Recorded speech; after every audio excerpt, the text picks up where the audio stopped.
మాతృదేవోభవ. నేను మీ డాక్టర్ శ్రీధర్.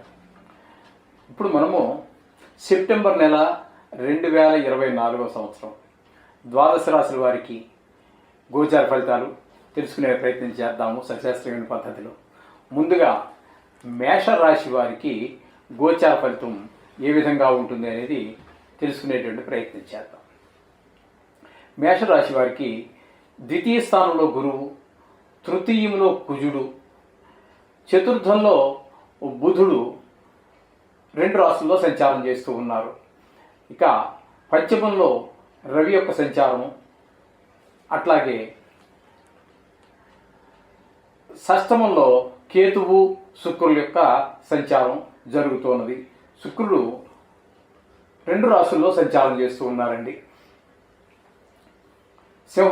సింహరాశి యందు, కన్యారాశి యందు 2 రాశుల్లో సంచారం చేస్తూ ఉన్నారు. ఇక పోతే 11వ స్థానంలో శని భగవాన్ యొక్క సంచారం జరుగుతూ ఉన్నది. వ్యయస్థానంలో రాహు యొక్క సంచారం జరుగుతూ ఉన్నదండి. ఈ విధంగా సంచారం, నవగ్రహాల యొక్క సంచారం జరుగుతున్నది. చంద్రుడి గురించి ఇప్పుడు మనం చెప్పుకోవడం కుదరదండి. ఈ నెల రోజుల్లో ఆయన మొత్తం 12 రాశులు కూడా చుట్టేసి వస్తారు. ఆయన అంటే 2 రోజులు చొప్పున సంచారం మూలాన నెల రోజుల్లో 12 రాశులు సంచారం జరుగుతుంది. కాబట్టి చంద్రుడి గురించి ప్రత్యేకంగా మనం చెప్పుకోవడం జరగదు. 12 భావాల్లో చెప్పుకోవాల్సి వస్తుంది. అందుచేత దాని వార ఫలితాల్లోనూ దిన ఫలితాల్లోనూ ప్రముఖ పాత్ర వహిస్తూ ఉంటాడు చంద్రుడు. ఇక్కడ మనకి చంద్రుడి యొక్క గమనం గురించి మనం చెప్పుకునేది. టోటల్గా ఫలితం చెప్పుకునేటప్పుడు మాత్రం ఆయన కూడా పరిగణలో తీసుకోవడం జరుగుతూ ఉంటుంది. ఈ విధంగా జరుగుతుంది. అయితే ఇప్పుడు ద్వితీయ స్థానంలో గురువు యొక్క సంచారము శుభ ఫలితమైన ఇస్తూ ఉంటుంది. అలాగే తృతీయంలో కుజుని యొక్క సంచారము మనకి అది కూడా శుభ ఫలితాలను ఇస్తాడు కుజుడు కూడా. దానికి శాస్త్రం ఏం చెప్తున్నాడు అంటే, విత్తలాభ సదారోగ్యం ఇష్టసిద్ధి సుఖావహ వస్త్రలాభో ధన ప్రాప్తి తృతీయ స్థానగతే కుజే అని చెప్పి శాస్త్రం చెబుతోంది. అంటే తృతీయ స్థానంలో కనుక కుజుని యొక్క సంచారం జరిగేటప్పుడు ఈ విధమైన ఫలితాలు ఉంటాయి. ధనలాభము, ఆరోగ్యము, ఇష్టకార్య సిద్ధి, సుఖము, నూతన వస్త్రలాభము, ఇవన్నీ కూడా మనకి కుజుడు 3వ స్థానంలో సంచారం చేసేటప్పుడు శుభ ఫలితాలు ఇస్తాడని చెప్పేసి శాస్త్రం ఈ విధంగా చెబుతూ ఉన్నది. ఇక చతుర్థ స్థానంలో మనకి బుధుని యొక్క సంచారం 22వ తారీఖు వరకు సింహరాశిలోను, తదుపరి కన్యారాశిలోను 2 భావాలలో సంచారం జరుగుతుంది. అంటే ఇక్కడ 5వ స్థానము 6వ స్థానాలలో బుధుని యొక్క సంచారం జరుగుతోంది. 5వ స్థానంలో సంచారం చేసేటప్పుడు శుభ ఫలితములను ఇవ్వజాలడు. కానీ 6వ స్థానం అయినటువంటి సింహరాశి, కన్యారాశిలో సంచారం చేసేటప్పుడు మాత్రము ఆయన మనకి శుభ ఫలితాలను ఇస్తాడు. అంటే మనకి రావాల్సినటువంటి అప్పులు ఏమైనా మనకు రావాల్సినటువంటి ధనం ఏదైనా ఉన్నట్టయితే వస్తుంది. మనం ఇవ్వాల్సినటువంటి ధనం ఏదైనా ఉంటే ఇచ్చేయడం జరుగుతుంది. అలాగే రుణాలు, ఇటువంటివి రుణాలు, అప్పులు, బాధలు, ఈ విధమైనటువంటి వ్యవహారాలన్నీ కూడా మనకి అనుకూలంగా ఉంటాయి.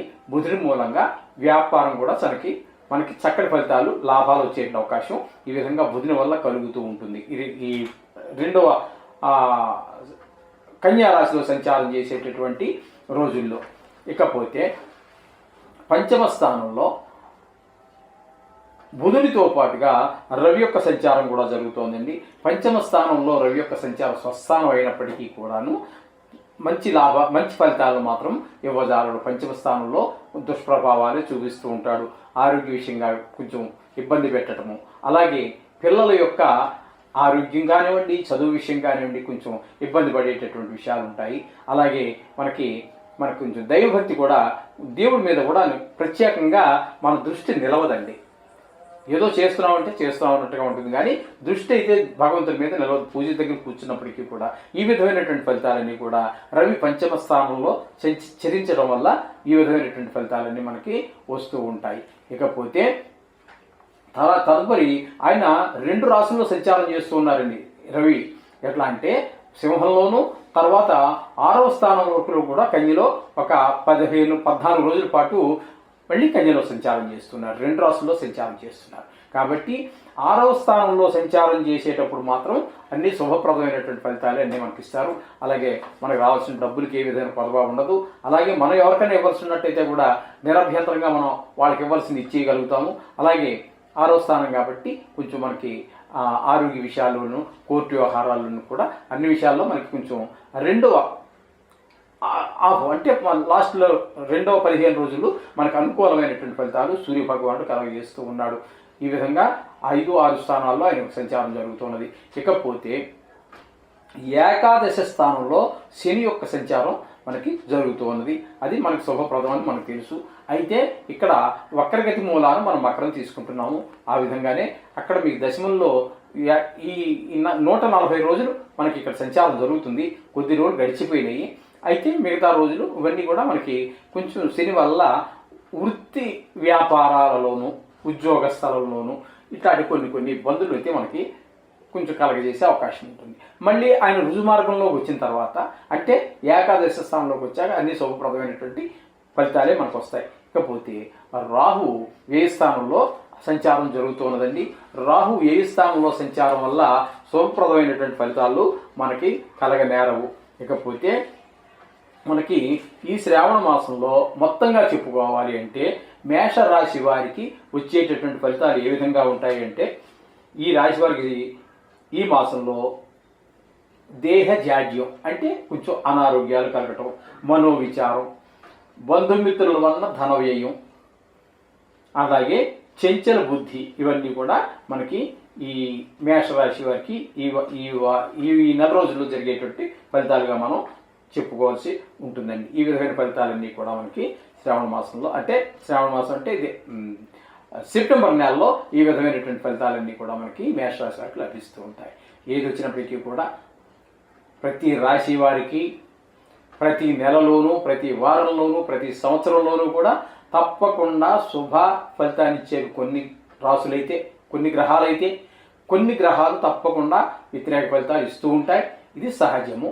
అందులో ఏమి కంగారు పడవలసింది లేదండి. ఇవన్నీ నెల రోజుల పాటు జరిగేటటువంటిదే.